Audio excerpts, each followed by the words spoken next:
What's your emergency? 5, 4, 3, 2, 1. Welcome to the PIO Podcast, a place for all things public information related for police, fire, EMS, and local government.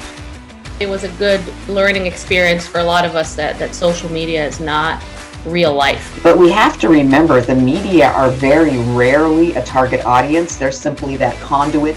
Our words have impacts on individuals, and it may not be positive. So just being thoughtful and mindful of the words that we speak.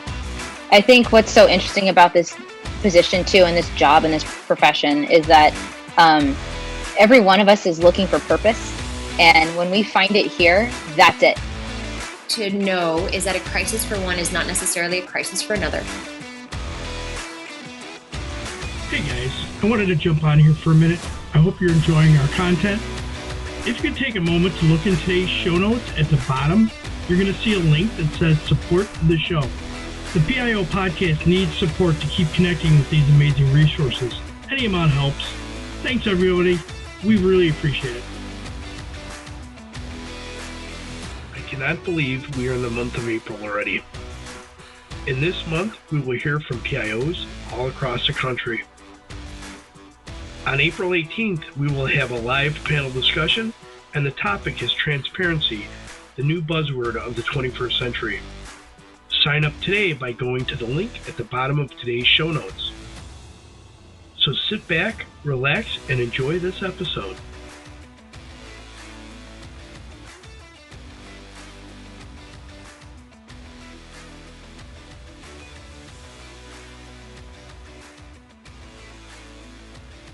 Morning. Today in the PIO podcast, we have retired Major and PIO Jenell Jones.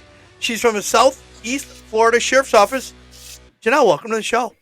Well, thank you, Robert. I love this idea of a PIO podcast. I wish I'd have thought of this. I love it. Yeah, this became a passion project. When I retired, I was in between jobs because my wife got breast cancer. So it was like, take care of her, took care of her. 6 months go by and she is 100% fine. Great. And she came through it on the other side great. And now I'm like, I'm young. I still want to work. What do I do? Mm-hmm. Well, I decided to create the podcast as a way to stay connected to the PIO community. And it has really grown. It's been 4 years of just a lot of fun talking to a lot of great people and learning a lot of things. And yeah, it's been a really great experience. And it's fun just hearing what everybody else is doing. And there's no shortage of guests. I mean, there's PIOs all over. They may call themselves something else or have dual jobs, but my gosh, you could. Oh, yeah. Well, that's what I did. I had a multi-role for 17 years of my career. I was not a sole PIO. I ran a division in the department. I ran multiple units. So, yeah, it kept me busy for quite a while. Yeah, I think especially when a department is smaller or they're new to having a PIO, they just give you that job also, not realizing, and that's how I started out too, just as an extra responsibility. And I'd say within 3 or 4, 6 months for sure, it completely overwhelmed me. And my sheriff saw that, and then I was, they made a new position, frankly, because we didn't have it before. So when the next budget year rolled around, that position was in there, and thankfully I was allowed to stay in the position. I didn't have to interview for it again. Well, that's very nice, because a lot of times we all know sheriff's office, especially Florida, there's politics involved because they're elected officials. There's always something that happens with that, right? So that's great that it worked out for you. Yeah, all government offices are like that, really. I mean, it's politics. It's the middle of politics. Okay, at the local level, but, you're in politics. And honestly, I loved it. Once I kind of knew what I was doing, I liked the politics part of it. I'm tired now and don't want to deal with it, but I was in it real hard for a lot of years and loved it. So, Jenell, your background, you seem to have a lot of focus on who you are now, because and we'll talk about that now in a few minutes, but let's talk about your background. How did you end up at the sheriff's office? So it's a long story, but the short, good version of the direct path was I was in college. I was mid 20s and single mom, waitress job, had no money. So I got a scholarship, which was great. But one of the provisions of that scholarship, so I had to go to this goal setting class, which frankly, didn't want to do it, but I had to. I sat in there and did my math homework. So one of the things that the lady, Miss Kinney, Barbara Kinney is her name, she changed my life. She made us write down 10 things we always wanted to be when we grow up. I thought it was the dumbest thing. I put ballerina, movie star, circus worker. I mean, whatever. But I did on there, I wrote, I always wanted to be a cop. And she stopped me after class and she goes, "Hey, tell me about this." And I was like, I can't be a cop. Look at me, And then this very old lady sitting there, there was probably like 45. She said at the time, seemed very old to me, but she was like, "Hey, I'm a retired cop," and she worked in Chicago, and she came in under the 1964 Civil Rights Act that made cop shops take women and couldn't put all these restrictions on them, and so she gave me a piece of paper with a name and phone number of the female head of the police academy, and said, "Next time you're up there, call her." I carried that piece of paper around, I don't know, a month. And finally, one day, I'm like, all right, I'll call, whatever. So I went up there to see Lois Gordy, the head of the academy, walked out, signed up for the police academy, going, oh my God, what have I just done?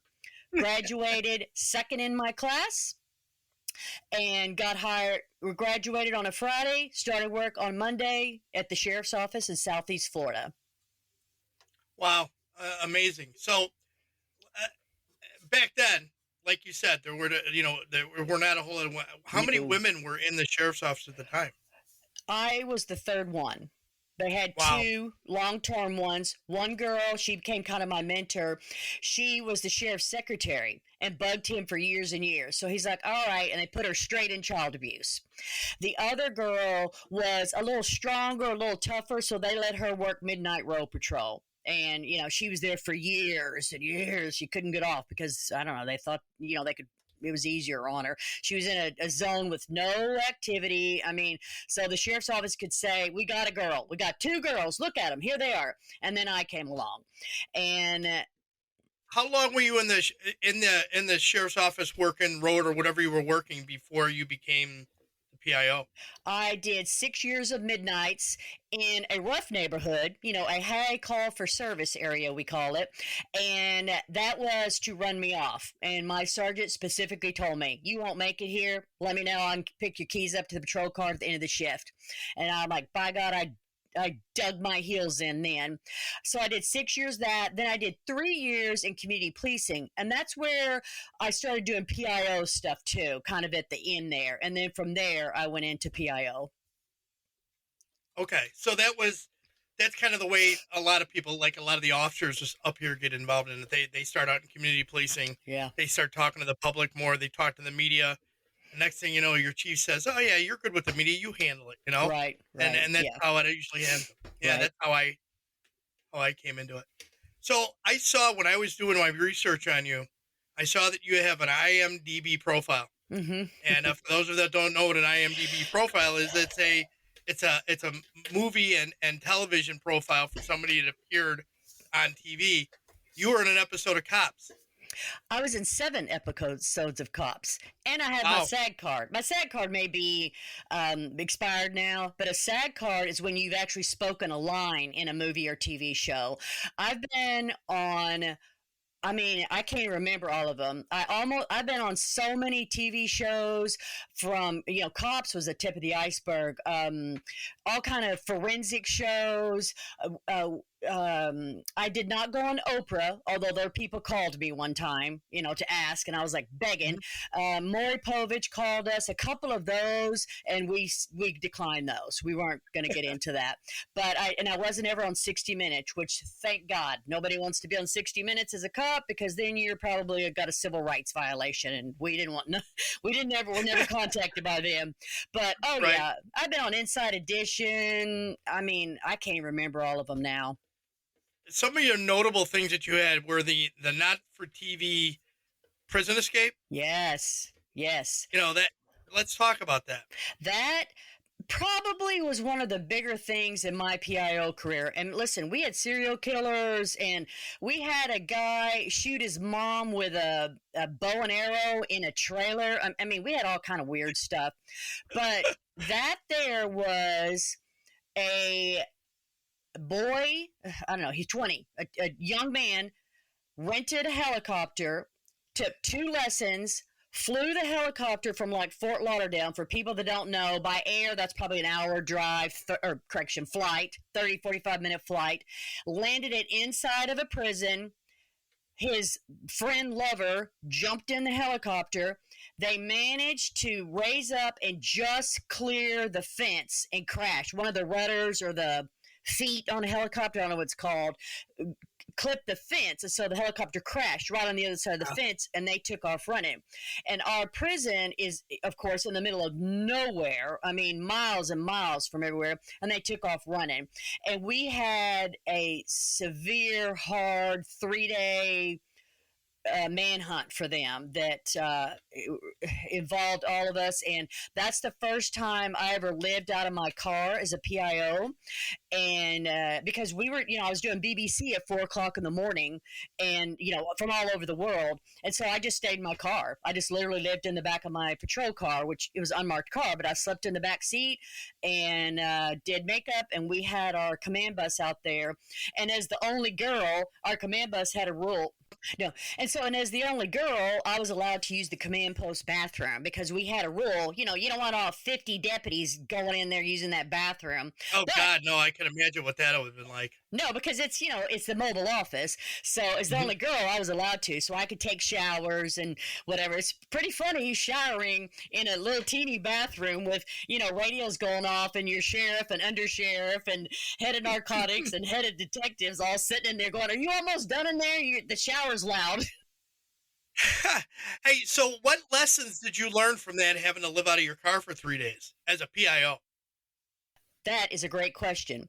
And I started teaching new PIOs, and I use that example of what they need to have in their trunk. I mean, it's everything from copies of policies in case you have a deputy that doesn't want to talk to you or doesn't this or like this. You can show, here's what your sheriff thinks about this. Here's the exact policy. Mm-hmm. I had policies on chase, shooting, fighting, all the high-profile policies that I could give to the press in case they needed something from that as well.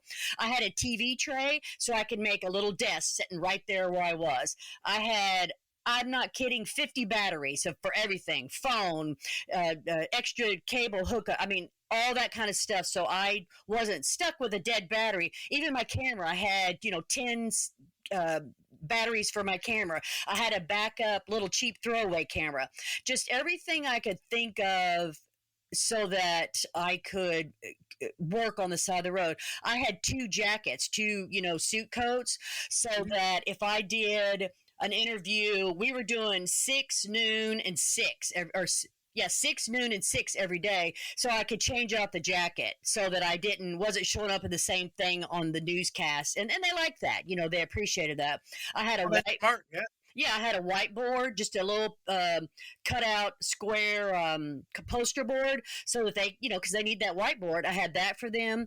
So, and all that was part of an effort also to build a relationship with the press, that I'm not necessarily on their side, but I'm in the same arena with them. I want to work with you. We're together. I'm not against you. And so I had all these the things I could do to make their life easy too. They're stuck on the side of the road too, and they are nowhere near prepared. Right, and I'm sure they appreciated the fact that you were able to do a whiteboard. Most PIOs know what a white balance is now. That's pretty common, but I'm sure back then that was not a common thing. No. And a lot of reporters sometimes didn't carry big pieces of paper that they could use for that. So yeah, that probably was very convenient. No. So you were someone that is known in your department for making changes. What changes did you make in the PIO office? Well, first of all, I invented it. I mean, not in the world, but for my department. So, and my sheriff, we had worked together quite a bit, and so he, thank God, was trusting of me. I wrote the policy, so I got to do it how I wanted. I wrote the budget, so that was the first thing I did. I went in and educated all the deputies at roll patrol, roll call. Here's the role, here's your role in it, and here's what the sheriff thinks. Let's go over the policy. And so that kind of helped set the tone. I made sure to introduce myself to all the press and did that. But beyond that, I did stuff like update our website.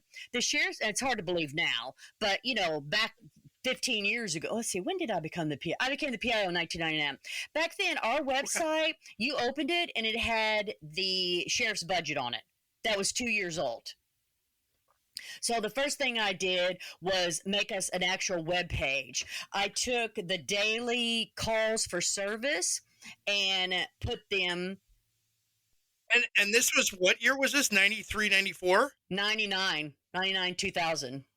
Okay, so that's talking transparency back then. Yeah. That's a big deal. I mean, that's pretty good.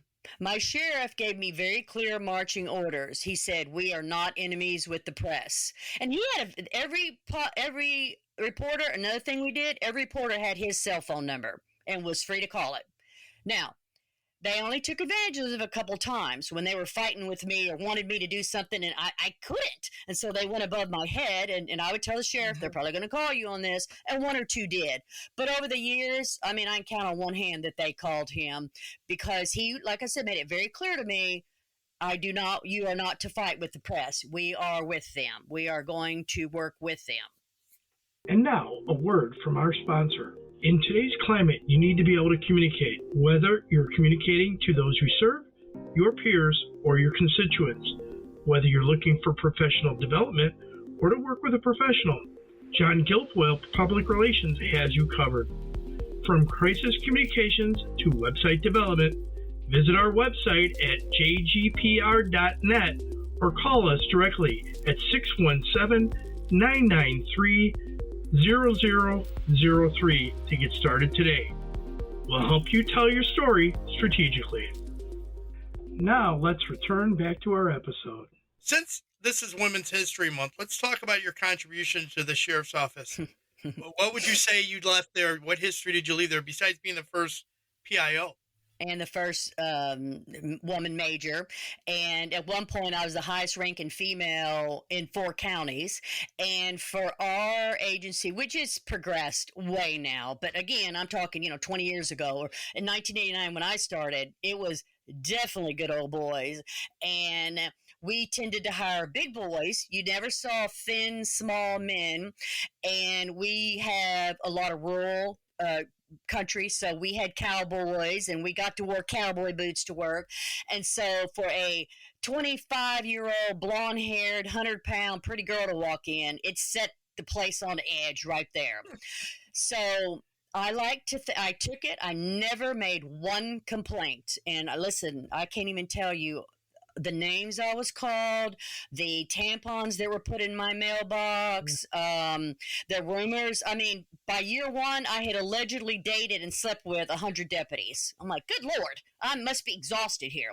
But let me tell you, I never made one complaint to anyone because I wanted them to see I can do this. You're not running me off. I get to have a seat at this table, whether y'all like it or not, and I can hang. And I like to say that I helped pave the way for the women that came behind me, along with the other females that were there too. Those 2 girls, they took it as bad as me, let me tell you. And they never made one complaint either. We wanted to be there. And when you're in the cop world, you get picked, good-natured picked for whatever your, not weakness, but whatever they can find. I'm sure you had nicknames and they picked on you as well. And all. Yeah. And that's just part of it. I learned to give it back. Once I learned to give it back, the whole thing changed. Everything changed. One time before shift briefing, one of the guys said something about, we heard you, so-and-so gave a name, let's say Fred. We heard that Fred knows his way around you. And I was like, yeah, but unfortunately, Fred had erection issues, so we never really got to go all the way. It was so all of it untrue, but let me tell you, it brought the room down. Oh my goodness. Yeah, a lot of that stopped after that. That's good. So you delivered as good as you got, just to make sure you put them in check. Excellent Yes. job. Yeah. One time there was a what do you call those things? Football things where you buy the squares. Oh yeah. Yeah. The box. Yeah. Yeah, okay. So they had one of those in fleet maintenance where they do the cars, the patrol cars. They had one of those in there for the first person that could prove the carpet matched the drapes. They had that.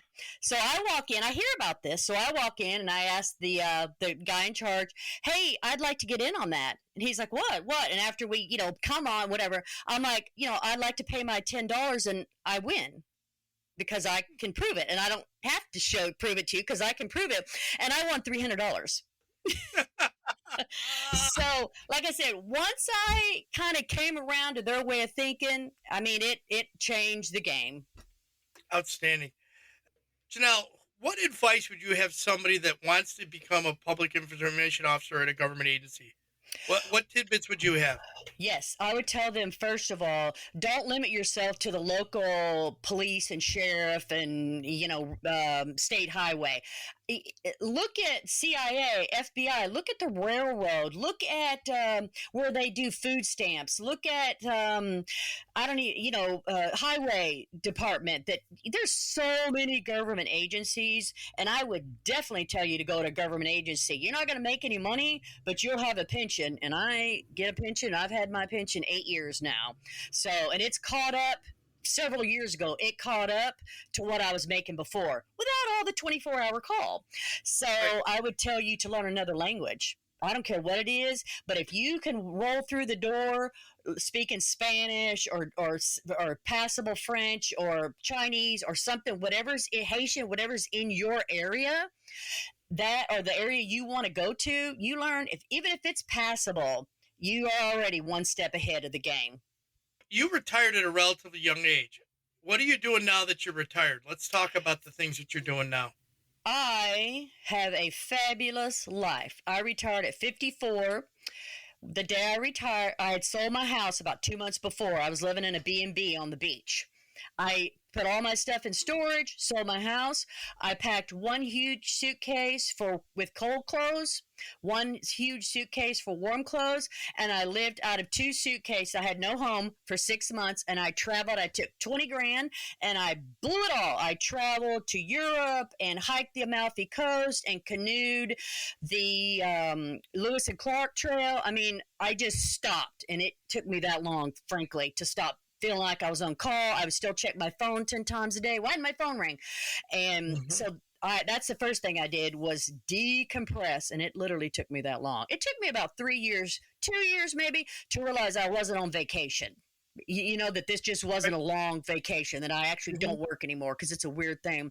So now, fast forward now, about 5 years ago, I bought an RV, a 36-foot RV, and I live and travel full time throughout the United States, Canada, and Mexico. Oh, wow. Yeah. Yep. I've crossed off my original bucket list, and I've crossed off my third bucket list now. And then last year, I bought an RV club to help other people go through their bucket list and start checking off things that they've always wanted to do. But perhaps they're single or widowed or just want to travel solo. The spouse can't or won't or whatever. And so I have a travel club now. So you're just living life and enjoying it.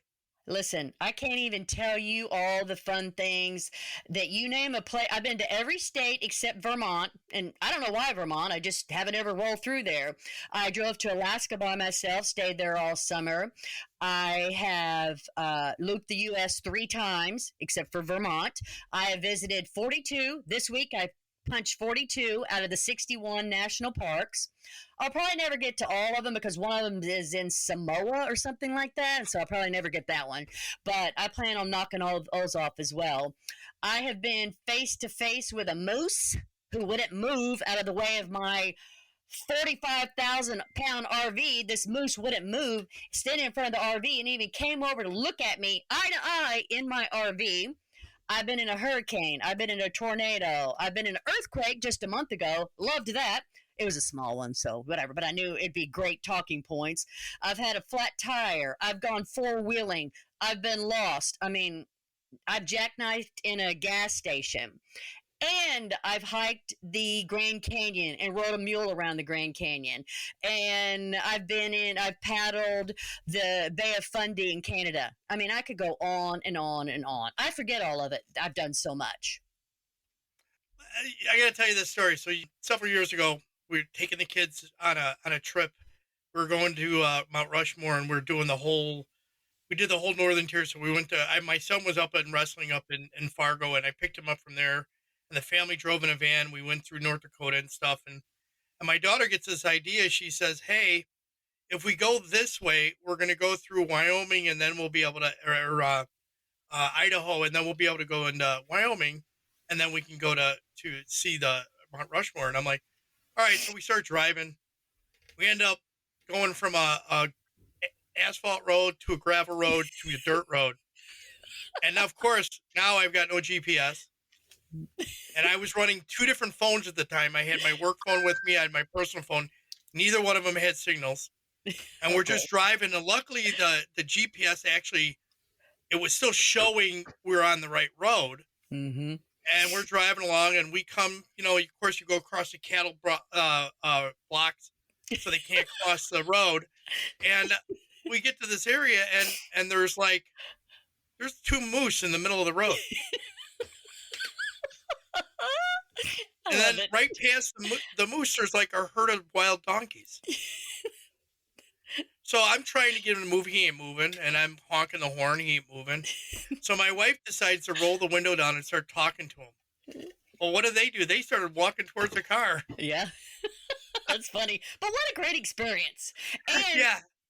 Robert, a rookie mistake. You need to have a Garmin that sits on your dash that goes just from satellite. But that's okay. Rookie mistake, and it takes that. That's a lesson learned. I won't travel the country without a Garmin. I actually have one, but I didn't have it with me on that road trip. But that's the funny part is that happened, and it was just a great experience. It really was. Sure. So let's talk about your traveling. Are you doing anything else other than just traveling and vacationing? Well, that's a lot. Like today, I'm in Big Bend National Park in Texas, and we're going, as soon as this is over, I'm meeting the group, and we're going to hike 6 miles today. So doing anything else is stronger. But I have my RV club, so I work about 20 hours a week, and it's literally a labor of love. I mean, I'm never going to get rich off of it. Thank God I don't need it with a pension. But it allows me to connect with other people like myself who travel all the time. And so basically, my life revolves around me traveling and having other people come with me. It's a good life. Yeah. Are you traveling around by yourself, or are you traveling with friends? Or I drive my own RV. I have my own RV, and I have a car on the back. I'm 60 feet of hot mess going down the roads, what I call it, because it's a lot. But I travel, definitely by myself. I drove to Alaska from South Florida by myself, but I travel a lot with my RV group as well. So I travel about 6 months with them, and then kind of 6 months off on my own. I go see my daughter and, sit for a while, stuff I want to do. I need RV work done, upgrade. So, but no, I travel full time. That's outstanding. It is. All right, so let's go to some rapid fire questions here. How about that? Okay, I'm ready. I saw your other ones. I'm ready. Yep. Okay, texting or talking? Texting. Chocolate or vanilla? Chocolate. Coffee or tea? Coffee. God, yes. Adult drink of choice? Martini. Dry, straight up, olive. Love it. What would be a superpower if you could have one? I gave a lot of thought to this. It is selective mind reading. I don't want to read everybody's mind all the time, but just when you want to. Just when I want to, yes. That's a good one. Ask permission or beg for forgiveness? Beg for forgiveness. My whole way of life. Nope. Place you most want to travel to? Since you've been almost everywhere. I know. I've been to Europe too. I know. I would like to go back to Italy, I say, and I should say something in America, but I've been 1,000 times. I've been everywhere in America. I mean, not everywhere, but let's say Greece. Okay, Greece sounds good. First celebrity crush? Brad Pitt. Oh, there you go. Oh, yeah. Legends of the Fall, that long blonde hair. Oh, yeah. Guilty pleasure food. Chips. Ugh, Yeah, salty that's nice. chips. I can't, I can't even buy them because in 3 days I'll eat them all. Yeah, I'd be lucky if I have them for a day. Yeah. If you could choose to have coffee with any historical figure, living or deceased, who would it be? It would be one of the old time sheriffs, and I'd like to be with hang out, have coffee with a sheriff who's going from the old ways, and it's starting to become more modernized. I guess that would have been in the 20s, maybe even the 1910s, because back in the day it was a sheriff. So I'd like to be around when all that was really taking place and becoming modernized. Gotcha. Oh, interesting.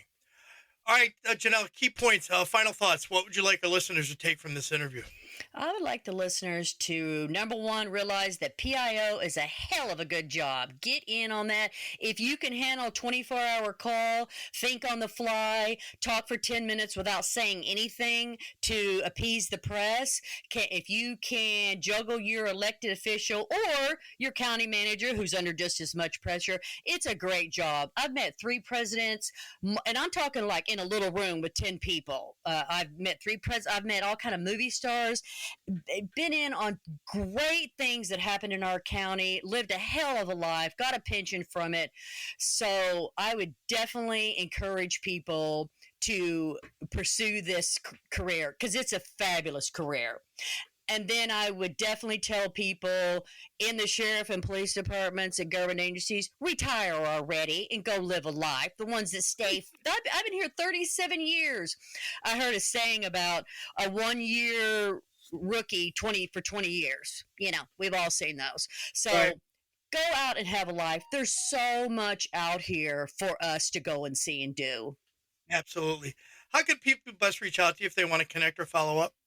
I would say go to my website, winsrvclub.com. That's also my email. And you know what, Robert? I can send this to you after, some links and stuff if you want to put in the show notes. But I will. winsrvclub@gmail.com. I'll be happy to answer them. And, whether it's a PIO or somebody wants to know about this lifestyle. I know, and I'm sure you might get a couple people that'll do that. Jenell, thank you very much. Appreciate you being on the show. Thank you, Robert. Much success with the show. I love it. Thank you. Thank you very much. And that was Jenell Jones.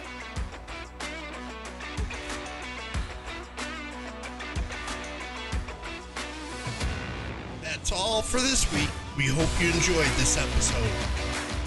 Thank you for listening.